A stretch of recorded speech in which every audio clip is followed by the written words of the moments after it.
Hello third class, welcome to the online classes presented by AMM Public School. Today is your English turn, so take out your English book Spotlight. At page number 107 we have our last chapter, The Little Dino. So बच्चों ये आपका last chapter है इस book का, इसके बाद हमारा syllabus complete हो जाएगा इंग्लिश फर्स्ट का आज. सो आप चैप्टर अच्छे से पढ़ेंगे. Before that we have an activity. इस एक्टिविटी में आपको ये डॉट्स ज्वाइन करनी है according to the alphabets in a series manner. So उसके बाद आपको जो फिगर बनेगी that will be a dinosaur, baby dinosaur which we can call as dino. So इसको आप कलर करेंगे अच्छे से. This is your activity. अब इस चैप्टर में क्या है कि one morning as Neeraj was walking to school, a big truck rattled along the road past him. The truck jolted over a bump on the road and a box fell out of it. The box smashed open, but the truck kept going along the road and was soon out of sight.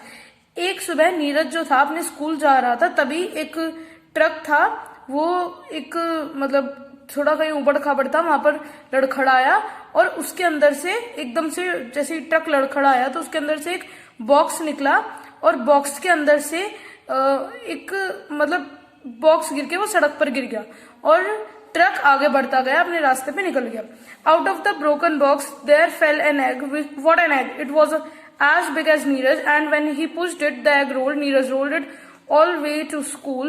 Put it on the mat, dear, said Neeraj's teacher. As Neeraj rolled the egg onto the mat, he noticed that there was a crack in it. Then he heard noises coming from inside the egg. Tap, tap, tap. The crack in the egg opened up and the egg broke. Out of the broken egg rolled a bundle. अब क्या हुआ, उस जो box गिरा था उस truck में से, उस बॉक्स में से एक एग निकला. और एग तो छोटा सा होता है लेकिन वो एग नीरज जितना ही बड़ा था. नीरज ने उसे रोल कर करके अपने स्कूल तक लेकर गया एंड देन उसकी टीचर ने उससे कहा कि इसको मैट पर रख दो. और जैसे उसने मैट पर रख के मतलब रोल करके उसको रखा, उसने देखा कि उसके अंदर क्रैक आ गए हैं. जैसे इस एग में आपको क्रैक दिख रहे हैं. फिर उसने उस एग के अंदर से कुछ आवाजें आती हुई सुनी, टैप टैप करके. अब जो क्रैक था एग का वो खुला और उसमें से एक बहुत बड़ा सा मतलब बंडल रोल हुआ, निकला, रोल होते हुए निकला. The bundle uncurled itself, sat up and smiled. It was a beautiful baby dinosaur. Neeraj patted the dinosaur and said, "Your name is Dino." The teacher said to children, "Now we have our own dinosaur. He can live in the school." अभी उस role जो निकला था उस egg में से, वो role धीरे धीरे अनकर्ल हुआ, मतलब सीधा हुआ, तो वो बन गया एक बेबी डायनासोर, छोटा सा बेबी डायनासोर. तो नीरज ने उसको थपथपाते हुए कहा कि अब तुम्हारा नाम डायनो है. और उनके टीचर ने कहा कि अब हमारा अपना डायनासोर है जो कि स्कूल में ही रहेगा हमारे साथ. Dino liked living in the school and playing with the children. They climbed up on him and slid down his sides. They played hide and seek around him. At first, Dino ate weeds out of the school garden. As he grew, he needed more food. He nibbled the trees, the flowers and the grass in playground. Soon, nothing grew in the playground at all. At last, Dino was too big to fit in the school playground. He had eaten every bit of greenery in the neighborhood. अब dino को बहुत मजा आता था बच्चों के साथ खेलने में और चीजें खाने में, क्योंकि वो डायनासोर था, ज्यादा खाने की आदत थी, तो उसने सब कुछ खा लिया, जो फ्लावर्स, ट्रीज, ग्रास थी ग्राउंड में, सब कुछ. और धीरे धीरे इतना बड़ा हो गया कि वो स्कूल ग्राउंड में नहीं आ रहा था. One day Dino was dozing on the road outside the school with his tail inside the school gate. His tail twitched and knocked over a garbage bin, spilling the garbage out. Dino tasted the garbage and he smiled. It was delicious. Soon he had eaten the whole lot. Now I know where I can get food for Dino. He can eat all our garbage, said the teacher. अब क्या हुआ, एक दिन dino सड़क पर टहल रहा था, तभी उसको वहां कूड़े का ढेर दिखा और उसने उसे खा लिया और उसने कहा कि ये तो बहुत टेस्टी है. तब उसके टीचर को समझ में आ गया नीरज की कि डायनो को गार्बेज खाना पसंद है. तो अब मुझे पता चल गया कि इसको खाने के लिए मुझे क्या देना है.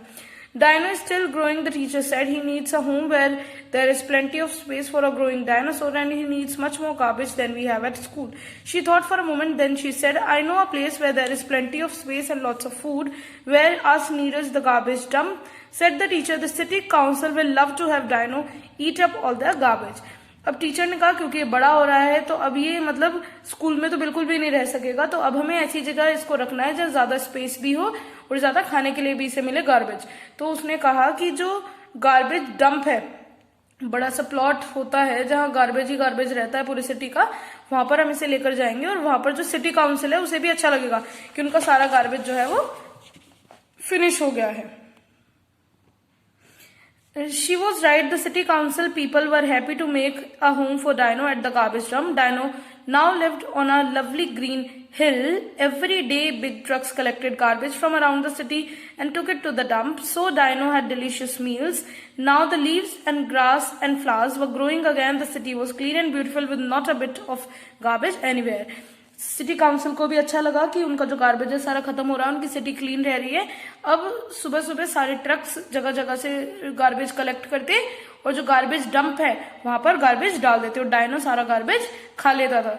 सो फाइनली उनका सिटी दोबारा से ग्रीन हो गई क्योंकि अब डायनो जो है पेड़ पौधे नहीं खा रहा था और सब कुछ हरा भरा हो गया, अच्छा हो गया सिटी में। So here ends your chapter students. This is your exercise you will do from the video itself and we'll send you the question answers with the video. Thank you. Let's meet in the next video. आपका English first का syllabus आज finish होता है। Bye bye. Complete it.